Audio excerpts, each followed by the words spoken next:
Some interesting tech news. US tech giant Twitter has threatened to sue the owner of Facebook, Meta, over the launch of a new platform. Threads is a direct competitor in relation to Twitter, being marketed as the so-called friendly alternative. The app had logged more than 30 million signups shortly after it launched on Wednesday, and it looks to take on Elon Musk's Twitter by taking advantage of Instagram's billions of users. But Twitter accuses Meta staff of stealing trade secrets. Well, let's get his take. We're joined by Worldwide Works' founder and CEO, Arthur Goldstuck. Arthur, great to have you with us. What do you think of Threads? It's good to be chatting about this again. I think Threads has a lot that doesn't quite work, but it also has plenty that does work. And most significantly, it's a far friendlier environment than Twitter. And even more significantly, the owners are far friendlier to their users than Twitter's owner is to his users. So Elon Musk is behaving as if his users are his enemies, and he's constantly coming up with new ways to abuse them. So this is interesting. What you say about friendliness, surely we'll have to give it some time and see if that remains, right? But when you talk about Elon Musk, I mean, that's the risk that brands have when they have a strong recognizable face. So presumably, if you hate him, you may now leave Twitter. If you love him, you may stay. But you're saying that is a big risk for Twitter right now. It's a massive risk. In fact, he seems to be doing everything in his power to chase users away. So to start with, he got rid of a big part of his team that was responsible for moderating content and making sure abuse didn't happen and misinformation was curbed. But he himself is one of the great perpetrators of misinformation. He's become an anti-vaxxer. He's a supporter of Donald Trump, among other, and he allows the kind of bullying that has come to characterize the worst of Twitter. There is a good side of Twitter. It is possible to really build a brand on Twitter, and news on Twitter is one of the easiest ways to access what's happening in the world right now. So people who use Twitter in the background, so to speak, who don't engage with it as brands, will still probably carry on using Twitter until they come up against Musk's limitations, like the one this week, for example, where he announced that if you're not paying for your blue tick of verification on Twitter, then you can only view 600 tweets a day. And that sounds like a lot, but when you're scrolling through your newsfeed, you quickly use up that quota. He said he will up it to 1,000. Hasn't done so yet.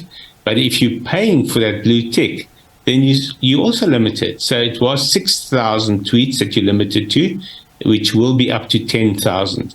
But that still means he's placing limitations.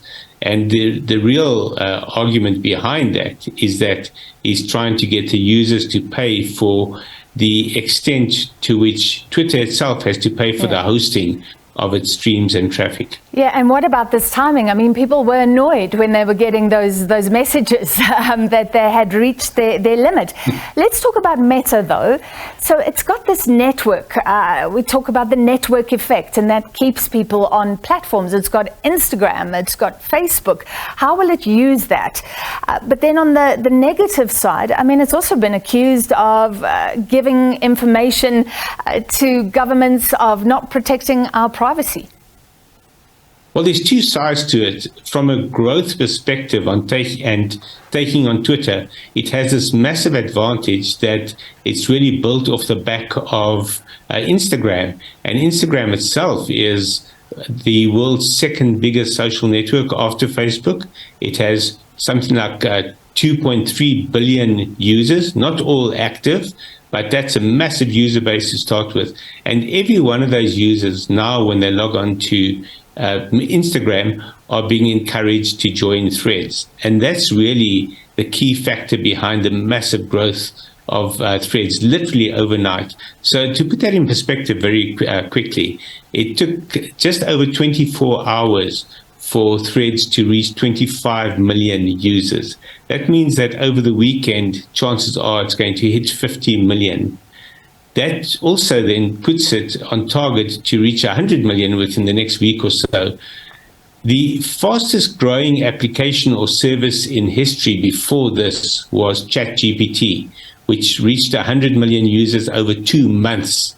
It looks like Threads will achieve that in less than 2 weeks. Yeah. And that gives you a sense of the massive threat that it poses to Twitter and why Musk has suddenly woken up to it as a threat and is lashing out at it. That's the positive for Threads. On the negative side, when you download the app, you get warned of all the data that it may collect. And it's quite scary, actually, because it includes health information, transactions, financial information, and tracking your activity, your browsing behavior.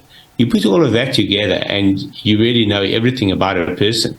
So what they will do with that data, how they will protect it, and how they will link it to other data is of tremendous concern to anyone who is worried about privacy. Yeah, this is huge. Very quickly, I mean, there was talk of Musk and Zuckerberg meeting in the boxing room, in the ring, as it were. But do you think they will now meet in the courts? I mean, Elon Musk came in and fired people. Now he's saying they took his trade secrets. It's laughable for him to have laid off a big chunk of his software engineers and then whining that Meta hired these engineers. Meta insists they didn't hire any former Twitter staff as part of the core engineering team. But to take on Twitter or to copy Twitter, all you have to look at is how it operates on the surface and then come up with a better way of doing that, which is what Threads is doing. Threads is based on what's called a decentralized protocol. They use a federated approach, or they will use a federated approach, which means that content on Threads will be visible over other social networks as well. Twitter doesn't allow for that. So it's very clearly built on an entirely different architecture. And if Musk does go to court, he'll be laughed out of court. All right, thank you so much. Worldwide Works founder and CEO Arthur Goldstuck.